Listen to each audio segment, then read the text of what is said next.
Mitä mieltä sä oot siitä, että Helsingin kouluissa aiotaan tarjota nykyistä paljon vähemmän lihaa mahdollisesti tulevaisuudessa? Jos ruoan laatu pysyy samana, niin kaikki on ihan hyvin sen jälkeen. Mun mielestä se on ihan ok, mutta se ei kaikista parasta, mitä sä voit safkaa tai syödä. Mutta jos se näyttää hyvänäköiseltä, niin kyllä se natsaa joskus. No ei se ole ainakaan mun eka valinta, jos mä otan ruokaa. Mitä mieltä olet koulun kasvisruuasta? Perusliharuoka menee kyllä yleensä, mutta sitten kasvisruoka on semmoinen niin kuin kakkosvaihtoehto, että jos se näyttää paremmalta tai sitten liharuoka näyttää kauhean hyvältä, niin otan kasvisruokaa. Et sulla ensisijainen vaihtoehto on yleensä kuitenkin liha? Joo. Jos se on hyvä päivä, niin kyllä mä syön. Yleensä mä jätän niin kuin väliin, että en mä välttämättä ota, mutta mä otan jotain leipää. Mikä on sun lempiruoka koulussa? Pinaattiletut. Eli kuitenkin kasvisruoka. Joo.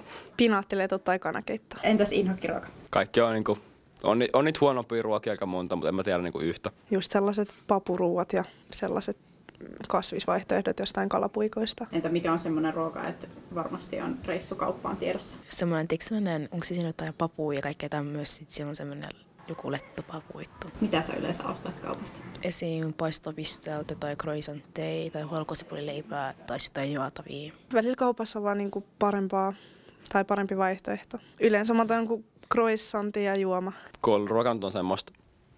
Sitä voi syödä. Ei se nyt niin huonoa ole, niin kuin jengi sanoo. Se on niin kuin syötävän hyvä. Kouluruoka on välillä hyvää, mutta se ei ole aina semmoista hyvää laatua. Joskus voit löytää koulusalaatista esim. Matoa ja kaikkea tämmöistä, mikä on vähän ällöttävää. Mä haluaisin niin kuin parempi laatusta ruokaa kouluihin. Se olisi kivempi.